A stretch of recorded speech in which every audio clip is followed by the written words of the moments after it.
In April 2019, Ryan Smith spoke at the BYU Marriott School's convocation and said, "Being all in is the lost art of really committing to something. Real commitment is hard. Technology and social media have raised our awareness, and we live in a constant state of FOMO, fear of missing out. We live in the ultimate on-demand world where there's always a backup plan, where there's always an off-ramp, and where commitment feels binding to a lot of people. I am here to testify that the only way to feel successful in life is to make decisions wisely and then act on those decisions with 100% commitment." He went on to talk specifically about being all in on your career, all in on your family, and all in on your faith. Today, we dig deeper into that message with Ryan and Ashley Smith. In 2002, Ryan Smith co-founded Qualtrics, an experience management software company. He was named to Fortune's 40 Under 40 list in 2016, and in 2018, Qualtrics was purchased in the largest private enterprise software acquisition of all time. Smith continues his position as CEO of the company, and in 2016, he co-founded Five for the Fight, a nonprofit that encourages everyone to give just $5 in the fight against cancer. Ashley Smith found her passion for dance as a child and is now the owner of Smash Dance Academy, a dance studio she originally founded in she and Ryan's basement that has grown to have more than 600 students. She and Ryan are the parents of 5 children. This is All In, an LDS Living podcast where we ask the question, what does it really mean to be all in the gospel of Jesus Christ? I am Morgan Jones, and I am so excited to have Ryan and Ashley Smith on the line with me today. Ryan and Ashley, welcome. Hi, thanks for having us. Yeah, we're excited to be here. So I originally heard this talk that Ryan gave at BYU Marriott School's Commencement a few months ago as I was preparing to give a talk about being all in. And as I listened to it, I was like, first, this is money. But second, how can I get this guy on the podcast? And so I'm so excited to have Ryan, but I'm also thrilled to have Ashley to provide additional insight into today's episode. Ryan, you started your talk with a quote by President Eyring, where he said that his mom used to tell him, if you're on the right path, it will always be uphill. So I'd like to kind of use that as a jumping off point. And I wondered if you could share with us why that quote resonated with you so much and what it means to you. Yeah. So the quote is, if you're on the right path, it will always be uphill. You know, I think everything that I've experienced or accomplished in my life has kind of always been probably the harder path. A lot of decisions that we have, there's 2 paths or there's a fork in the road, and that's why it becomes a decision. For me, I'm naturally probably an individual who's always looking for the easy way out or the easy button and, or some sort of a life hack. But if I've looked at my life, every single worthwhile thing has typically been an uphill battle or not the natural reaction. My Peloton instructor, who I follow every morning, says, if it's earned, no one can take it away from you. And I feel like the uphill stuff is stuff that you actually have to earn. And that's the good stuff. And I think for the first 18 years of my life, I'll be honest, 18, 19 years, I didn't do uphills, right? That just wasn't in my playbook. And if it went uphill or if it got too hard, I went the other way. And that's kind of been an area of my life where I try to wake up every day and tackle the hardest problem.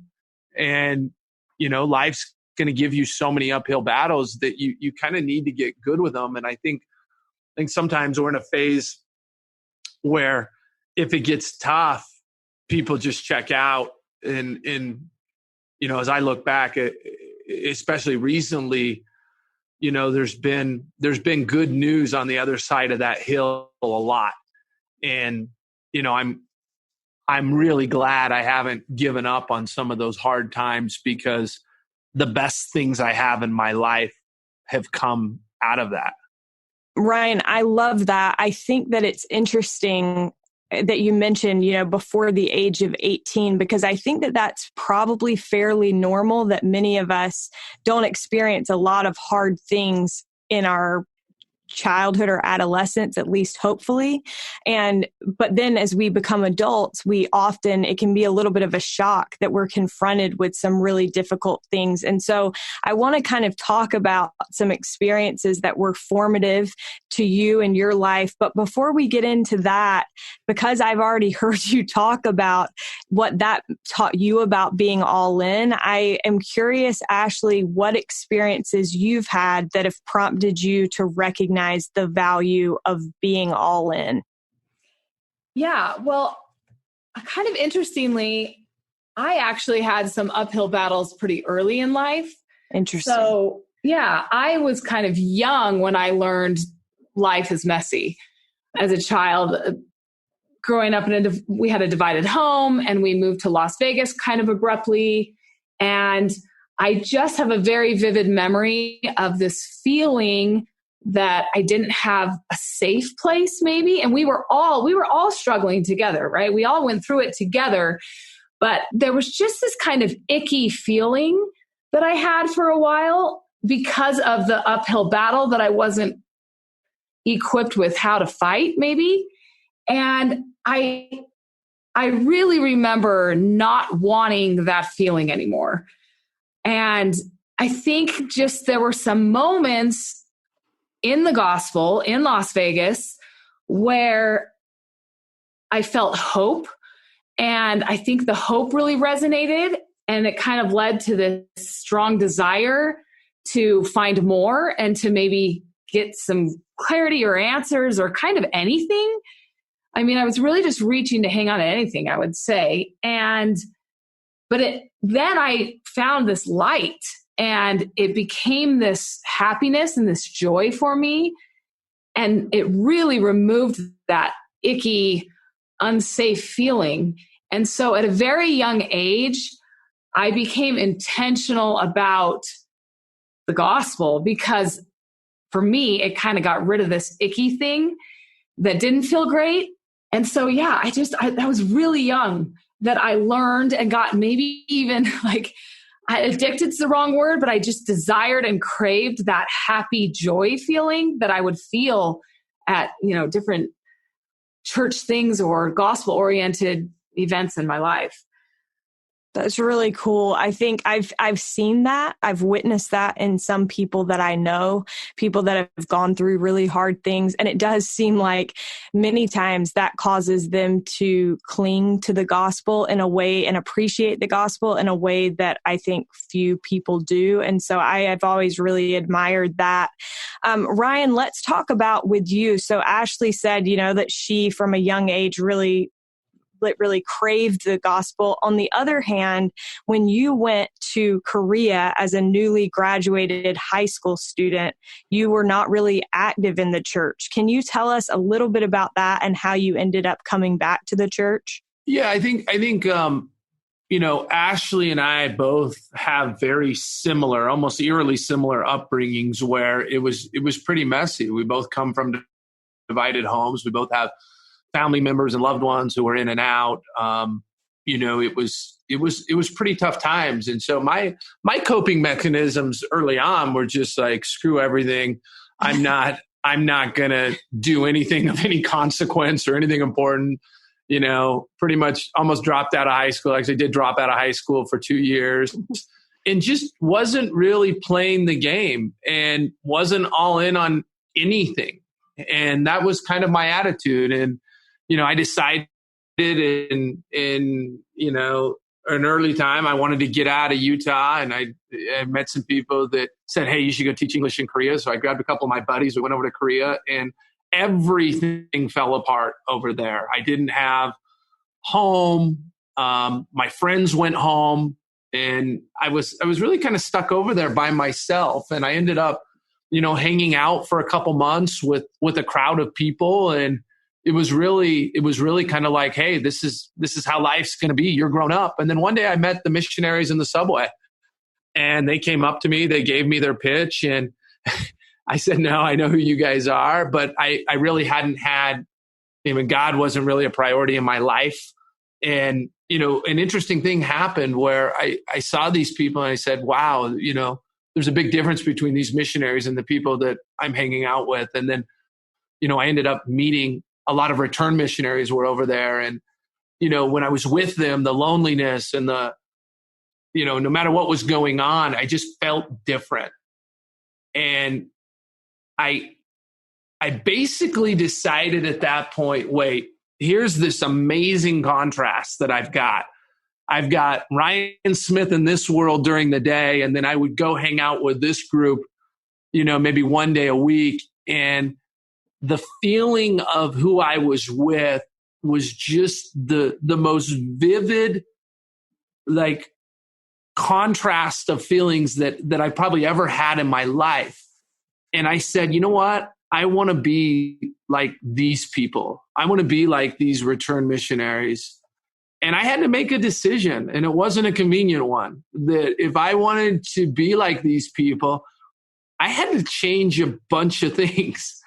And I've got to actually follow through with something and go all in and have different priorities.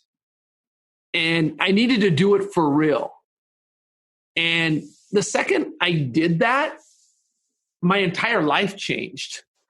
I decided I want to go on a mission. I became extremely successful over there teaching English. Everything started to fall into place where a year before, 6 months before, no matter what I did, nothing would work. And so that event, that happened in my life where I could see, hey, I've got years of contrast of this experience, and then I've got this new feeling that's new, and I mean, it's palatable to taste the difference between those two lifestyles and those two Ryan Smiths. And I just said, from that moment on, this is so much better for me, and this is what I want. And I like this version of myself way better. And, I'm always reminded of that. And, I think that's where Ash and I both have had, that contrast of both sides. And, we just like this side better. And this is why we choose to do what we do. And it's a choice. And it really brings us both happiness. Yeah. I think it's so fascinating. One thing that I have always liked observing, I think because it builds my faith, is observing the contrast when we have the gospel and when we don't. And I think that what you just described is such a beautiful way of looking at, just fairly simple as a teenage boy looking at it and being like, okay, my life could go one of two ways, and I'm going to choose this path that puts God first. It reminded me of one of my favorite quotes that's by Ezra Taft Benson, where he says, when we put God first, all other things fall into their proper place or drop out of our lives. And so then you started to see this success start to come into your life. And I think that is super cool.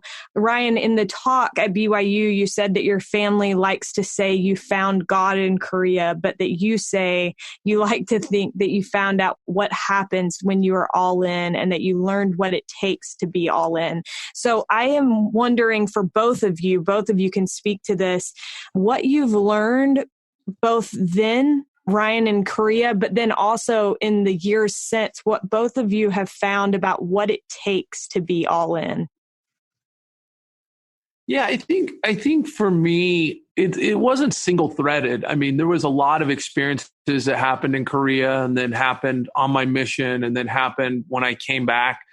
I'll just tell you, I went from pretty much not being in school at all prior to Korea to coming back and going to BYU, getting accepted, and going to the business school and graduating, with a very high GPA, and starting Qualtrics and starting a business, and things just started to build on each other. And it's not that bad stuff wasn't happening and I didn't have obstacles along the way, because during that time, my father had cancer. It feels like there was another level of confidence. And I learned when I went all in, I knew that I could trust on something that was stable and something that was always there for me, no matter where I was in the world, no matter where I was at, no matter what I was going through, that he wasn't going to leave me. And I'd never had that, especially growing up. And I think I really learned where true confidence comes from and where true happiness and joy comes from. And that's something that's carried with me, ever since. And even now, when I find myself either on a high or a low, or motivated or not motivated, because let's be honest, like some days you're just not feeling it, right? I know what to do to get back, and what happens when I do ask myself, hey, are you in a spot where you're getting true confidence and joy from where it comes from?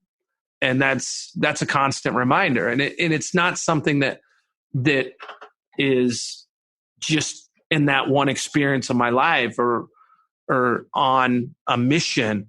It's something that I have to continue to work at to get that feeling. And there's times, I'll be honest, there's times right now in today's environment where, getting the signal from the noise is pretty difficult, because there's a lot of noise out there. But it also shows that it's probably the most important time to be able to say, hey, how much signal am I getting these days? Am I actually feeling something? I don't know what you think, Ash. Well, I think something that you kind of felt in Korea, and I was lucky enough to feel as a child, is just hope for a certain outcome. I think you found this hope that God was going to help in the end, no matter what. And I ended up with that hope really young. And then it kept coming back and getting me through messy after messy after messy, right? All the way until adulthood, because life is messy. And I think that when you have hope, when you have something to hope for, and then you have hope of this outcome, whatever that is, whether it's church gospel related or work related or family related, relationship related, whatever, then you have a desire to go get it. And so being all in, you've got to have the hope and the desire to go get it, and then make intentional moves to get there. And when you kind of have that formula, that's being all in, because you're not just kind of wanting it to happen, right? And not putting any action behind it, but you want it, you know what it is, and then you go get it. And I think we've both, in our very different but oddly similar ways, have kind of found that formula that works for us. Yeah. I love that both of you touched on this idea that confidence and trust is a byproduct of choosing to be all in. And I think that that's true of anything, not just our relationship with God. And so I want to talk a little bit about a few different ways that we can be all in different aspects of our lives. But really quickly, before we get to that, I loved, Ryan, how you said, that it doesn't mean that life was perfect. And then Ashley, you said life is messy. And I just read this quote this morning by Brene Brown that says, I thought faith would say, I'll take away the pain and discomfort. But what it ended up saying was, I'll sit with you in it. And I think that's kind of part of this idea of placing that trust and in God and choosing to be all in, and knowing that in return, we will be blessed with a confidence and a trust in Him. So let's talk a little bit about a few different aspects of being all in. So Ryan, you said in this talk at BYU that every success in your life has been the result of choosing to be all in. You said specifically all in on your career, all in on your family, and all in on your faith. So what does it mean to you, Ryan, to be all in your career? And then I'm curious, Ashley, as someone who obviously is a huge support to someone whose job is very demanding, what does that look like for you?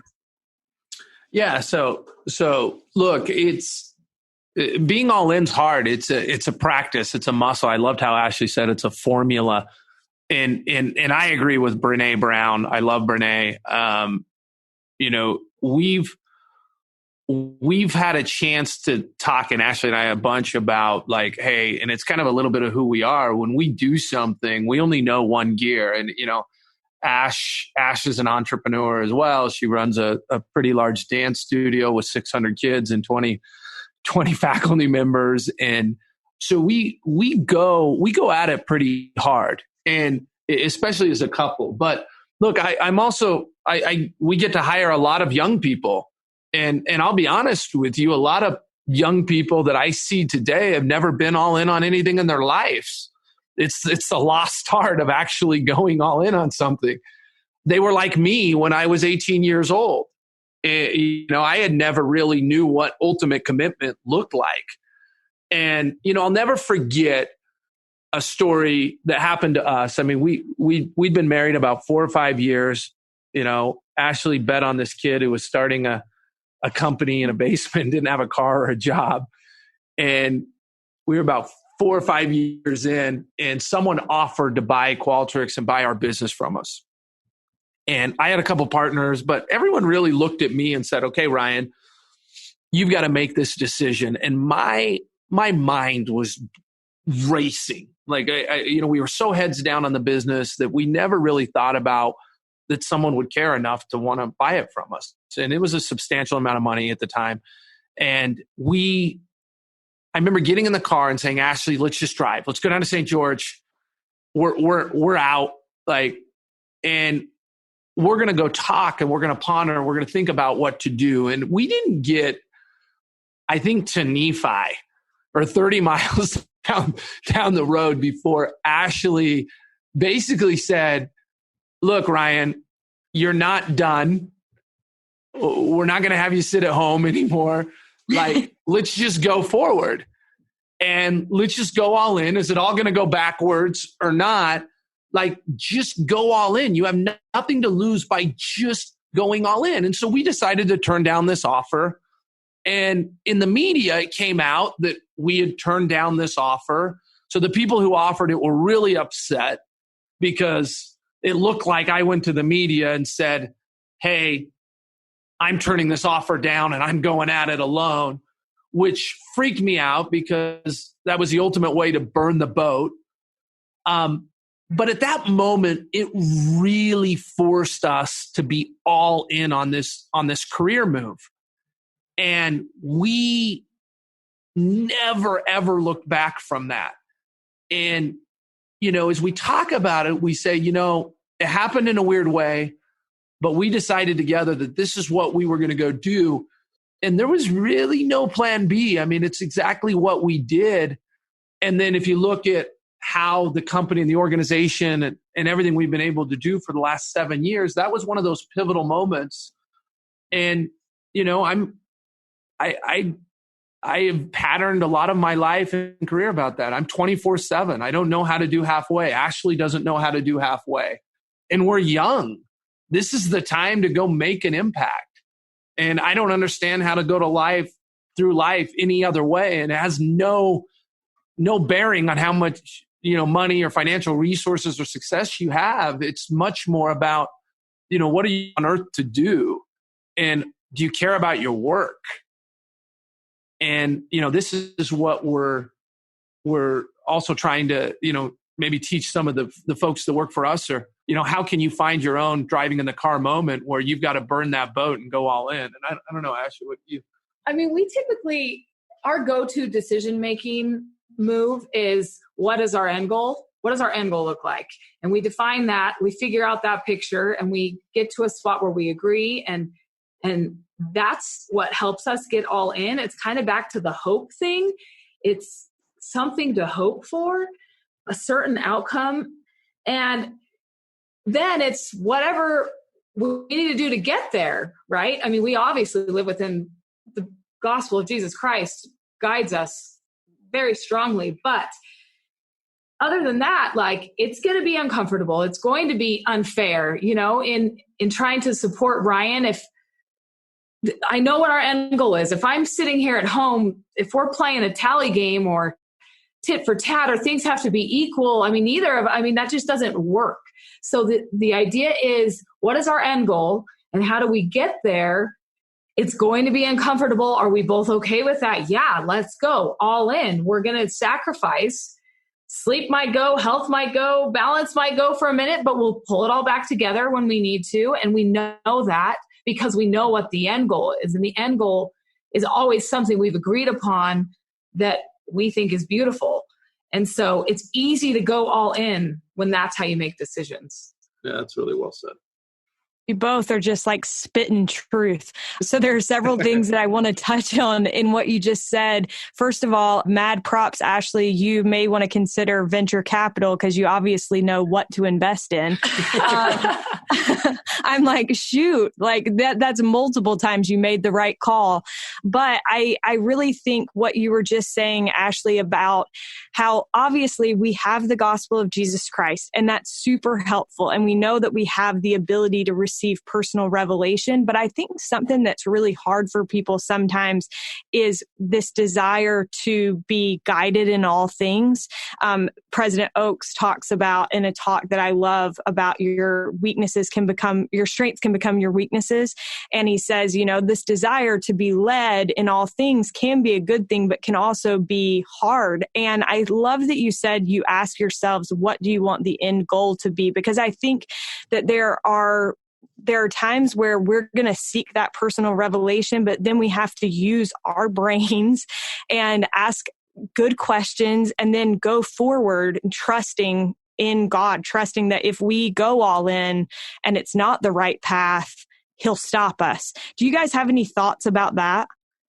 Yeah, I mean, I debate a lot about the decision-making process of big decisions. And I'll just be honest, a lot of the decisions in my life that are massive. I mean, we had I had to make a decision to sell our company last year in about a 90-minute process on a Sunday, right? That's about the time we had. And it was probably less than that. I think everyone, has their own different philosophy on decision making. So I've had to ask myself a lot over the last couple of years is like, does God care about all my decisions? And yeah, when I think about, we're on a path to become a disciple of Christ, like that's what we're doing. And we are trying our best. And we obviously are goal oriented in terms of business. And we like to take opportunities we can to be a disciple of Christ within that. But in the end, I don't love asking Heavenly Father for help with things that maybe don't affect whether or not I'm a disciple of Christ. So I don't know what He's doing, but I think He's like, do what you want, but are you still on the path to be a disciple? And that's kind of how I look at that. Yeah, mine's a little different. I think, and Ashley and I are mostly aligned on how we think about stuff. I, as Ashley said, like we have this fundamental goal of what we want to become, and I think there's probably a lot of different ways to get there, and there's actually some ways that maybe we're headed down that are perfectly okay, but probably aren't for us because there might be something behind that door that we don't know. And it's not a bad thing. There might be something behind that door that could take us in a path that we can't get out of. And there's been enough experiences in my life recently, even in business, where things that I kind of wanted and I thought I wanted didn't happen and they just weren't fitting right, or things that we were on a path to go down, which are totally acceptable and awesome things. Something else came that never happens and never pops up, right in front. And I could just see myself going back and saying, hey, how did we end up in this unintentional spot that impacted our family and our broader goal? And looking back over the tape and being like, well, there was that other path that was put in front of you. And I think that what we try to do is just make those decisions wisely as much as we can.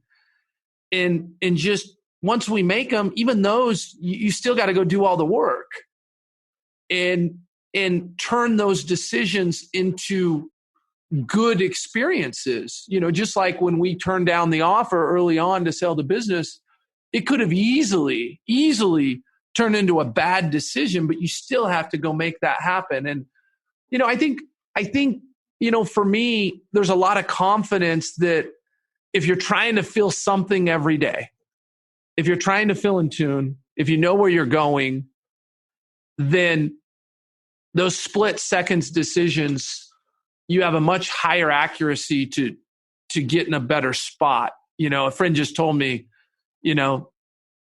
pain happens to everyone, but the kind I hate the most is the self-inflicted kind. And if I could just avoid a little more self-inflicted pain than the next person, then the gospel is worth it. Because for me, I've lived without it, and man, there was a lot of self-inflicted pain. And I feel that when I am in tune and I am with it, whether it's there or not, I'm either surpassing it, I'm either not seeing it, or there's just a little bit less of it. And that makes it all worth it for me and my family. Yeah, I really appreciate both of your thoughts on that. And I think that both ways of thinking are, like you said, they really are aligned and they're valuable. I want to come back really quickly to something, Ryan, that you said earlier. You mentioned that you both in your work capacities have the opportunity to work with a lot of young people, and that a strength of young people is not necessarily going all in. And I guess it would be a weakness in that case. But I'm curious for you both in working with young people, how do you encourage them to go all in? Well, first of all, leading by example is the ultimate way to teach anything. And so, all of my students know how much passion and how much I give to them and to the dance studio and their education and their self-worth. And they see me go all in because that's just all I'm willing to do. I'm not willing to do kind of a good job, right? So being able to witness it, I think is the most effective. But also addressing, life is messy. Things will get messy, and having end goals, teaching how to set end goals and knowing that teaching how to get there no matter what. Those are just kind of like my main ways, maybe, that I would try and empower youth with that. Yeah, I really think by just being who you are and living how you're going to live. We were in the middle of our IPO roadshow. We're getting ready to go public as a company. It probably couldn't have been a more stress. We have 5 kids. And life was just, this was just, it was probably one of the hardest years of our life. And we get a call, hey, will you guys go down to BYU and help serve in a bishopric and do this? And I was like, I came home to Ash and I was like, there's no way. Isn't there someone else, or isn't there another time? And then it was really quickly that we went back to, hey, what are we trying to do here? What's our end goal? And the end goal that we had set out actually fit more into that plan than it probably did. And if there was ever a time to go serve, it was probably now. And, I remember going into my admin at the time and being like, okay, I'm going to have to be here on Sundays.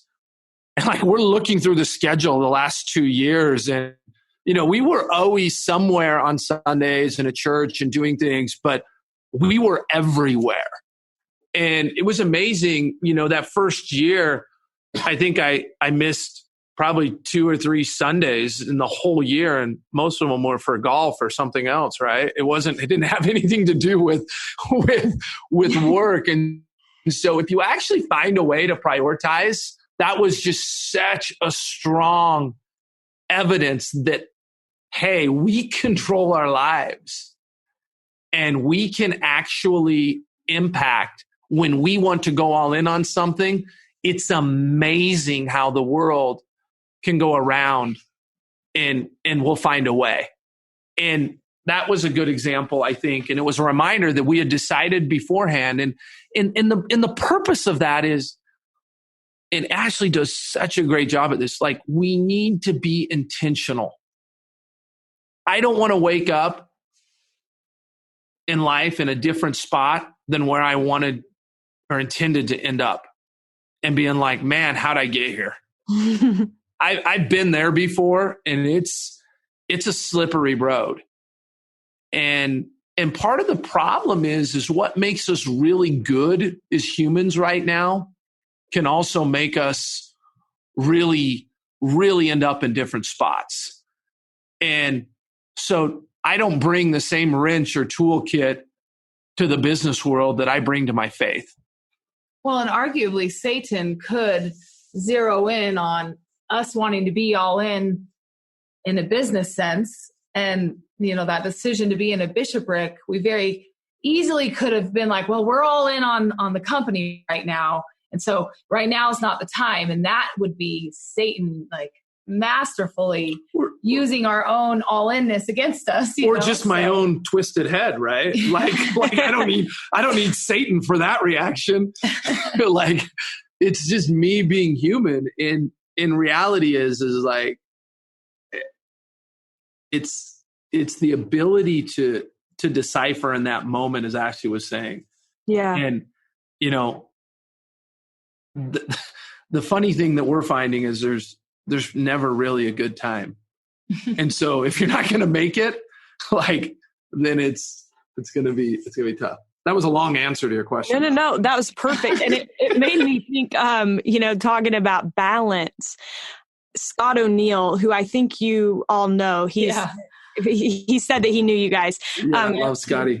One of my favorite people. And when we asked him about balance when he was on the show, and he was like, yeah, no, my life is not really in balance. And I think that's the thing is, like, it's a matter of determining the priority in any given situation. And like you said, it's so easy. It would be so easy if you're an all-in type of person, it can be really easy to focus that all-inness in a different way.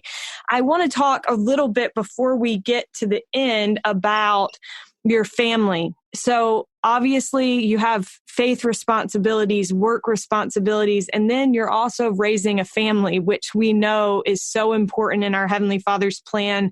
I wondered, Ryan, what you've learned, and I love that you already touched on something that Ashley has taught you about being intentional, but what you've learned from Ashley as a wife and mother about being all in, and then Ashley, what you've learned from Ryan about being all in. Yeah, with regards to family? Yes. Yeah, so look, I mean, our upbringing for both of us has definitely impacted how we think about family. And Ashley, she sacrifices a lot to be married to someone like me who I go. And in turn, I think it's helped me, and I'm a slower learner and a slower giver than she is, want to actually do the same for her. I remember when she started the dance studio earlier on, it was in our basement, and I was like, so I'm doing a startup, and now I come home and I can't pull into the driveway because I got all these Suburbans of moms picking up their kids. Like, no, I'm doing the hardest thing in the world, and then I come home and I've got 3-year-olds in my driveway and I can never get in. I was like, no, this isn't how it's supposed to go. And it was a real confrontational moment in our marriage, like early on, because I hated the dance studio. And as my world got a little crazier and the dance studio became crazier, I grew to love it. And I loved it because Ashley had her own identity, her own role that was more than just, hey, I'm part of the Ryan show, and I'm going to be around the 3-year-olds and the 5-year-olds all day long at home. I actually am building something and I'm going through. And for us, it's been one of the most amazing things there. And we both had to learn how to give.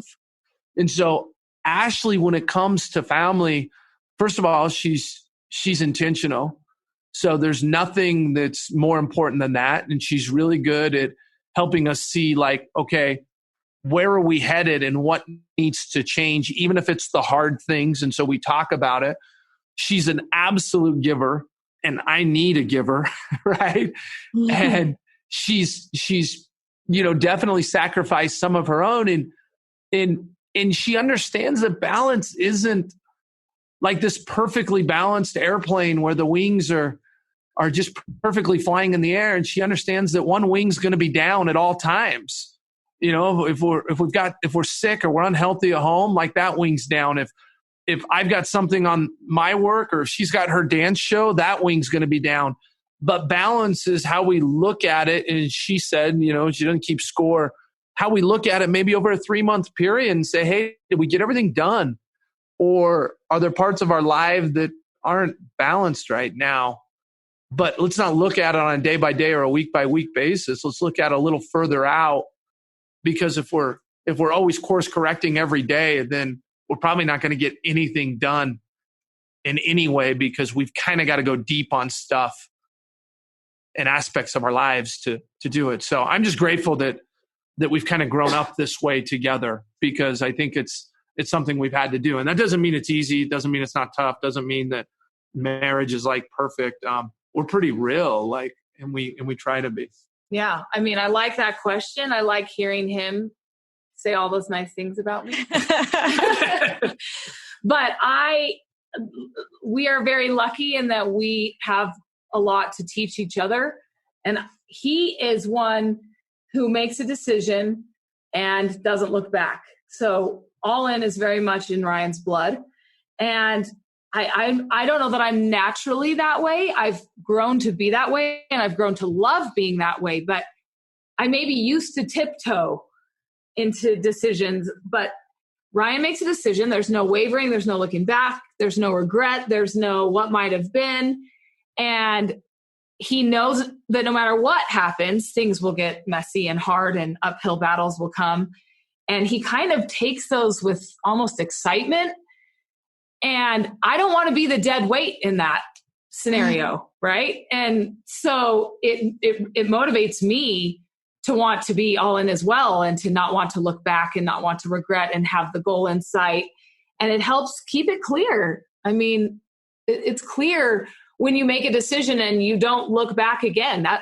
Your goal stays really clear ahead of you. And I just learned that from Ryan, and I'm really grateful for that. I picked well. You did. Investing in the boy with the business in the basement turned out to not be a bad investment. I think what both of you said is so good. And one thing that I really liked that both of you touched on is this idea of not keeping score and not viewing it as like, I gave this and you gave this, and, where does that shake out? And I think that is something that a lot of people struggle with. And so I loved your thoughts on that. Thank you so much for sharing those. Ryan, you said at BYU in regard to faith, you said it's not cool to be all in, but I can promise you this, nothing will bring you more happiness than to be all in on your faith. Your faith is way too important to outsource to something someone else says. What does it mean to each of you to be all in the gospel of Jesus Christ? Yeah, I'll go first with that. Look, I said that because there was a quote there that said we also live in a day where doubt and cynicism is popular, in vogue. And I get that. I was recently at Harvard with a group of students, and the muscle that we were attacking business problems with was one of doubt and cynicism and how to be skeptical. And it's really easy to question everything in that business environment. And that's actually how you come up with a formula to make great decisions. The problem is it's the worst way to come up with the formula to make decisions on your faith. And that doesn't mean questioning, but like faith is something, and going all in, it's something you've got to do, and it's different for every single person. So for me, and we've learned on this podcast, nothing I've ever done has ever been great if I haven't gone all in. And, I think that for me and everything I've seen, and I mean, it's really clear. I mean, we had a phenomenal success in the eyes of the business world. And I'll be honest with you, the day that we closed our deal and checks cashed and everything was there, it was probably one of the most underwhelming days of my life from a success standpoint. And I'm just going to be super transparent with that. So if that's super underwhelming, and I know that joy comes from serving, and I found it in the gospel, and I haven't had it at all outside, are there things that I question or things that I don't like? Are there people inside the church that I always say the 50 greatest people I know are members of the church that I want my kids to be like, but I'll turn around right after and say, in the 50 I don't want my kids to be anything like, they're also in that same church, right? And that's true, but that happens everywhere. And so much of my world is outside the gospel and the church with the people I associate with, and they love what we have. They love the discussions we have about the purpose. And for me, the more I dig in, the more I go in, the more I put in, the more I try to feel, the more I feel, and the more I'm guided, and the more confidence I have. Just even recently with this last general conference, I haven't wanted to listen to a general conference that bad since, September of 9/11 happened, and conference was just a couple weeks later, and I was glued to the TV. During this pandemic, it's interesting, this happens in March, and here we are with another conference. And I was like, whoa, in hearing our prophet talk, I don't care who you are. There was a confidence and a level of purpose that came out of that I haven't gotten anywhere else. And I listen, watch the media. And for me, that's what I get every day when I go all in. And I'm either fortunate or unfortunate enough to know of a long history of my life without that, where I don't get that. And I just have a strong testimony of both having it and not having it. And everything good I have in my life has come from the decision, including Ashley, including my kids, including everything that really matters has come from having it. And, that's my thought. And that's how I feel about going all in. And I just encourage people that if they're struggling, or if they got a lot of questions, they can't get over stuff, just go all in. And I think you'll figure it out. Yeah. And I'll tell you, the pros definitely outweigh the cons in my mind. And I found happiness through that way. And I've probably experienced recently a lot of what other people would think would be happiness. And I'm just telling you, it's not at all. It's super underwhelming. Thank you so much. Ashley? I mean, similarly, yeah, like happiness to me is the feeling that the gospel brings me. And I learned that. I learned the feeling that I didn't want to feel, and I learned where I could turn. And I found hope there. And to me, being all in is finding hope. So you've got to first get your foot in the door and find hope for something. So know what our gospel is about. I mean, if you know that, you have hope, right? And then being willing to intentionally wrestle with all of it until you are in a place where you know that happiness comes from the gospel of Jesus Christ. And it's awesome because we have our whole lives to wrestle and intentionally find out what that happiness is for each of us. But being all in is being dedicated to that process, being dedicated to maintaining hope, and to be willing to fight for it and keep fighting for it and having patience and having work ethic and hanging in there when it gets uncomfortable and even maybe unnatural sometimes, but keep fighting for that hope and for the happiness that comes with the gospel. Beautiful. Thank you both so much. You've shared so many thoughts that I had never considered before, and I think that they will be so valuable to the people that will listen to this episode. So thank you both so much for your time and for your thoughts. Thanks for having us. Hey, thanks for having us. We are so appreciative to Ashley and Ryan Smith for coming on today's show.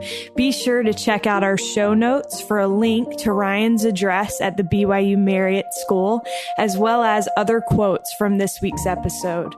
Thank you, as always, to Derek Campbell from Mix It 6 Studios for his great work, and a big thanks to all of you for listening.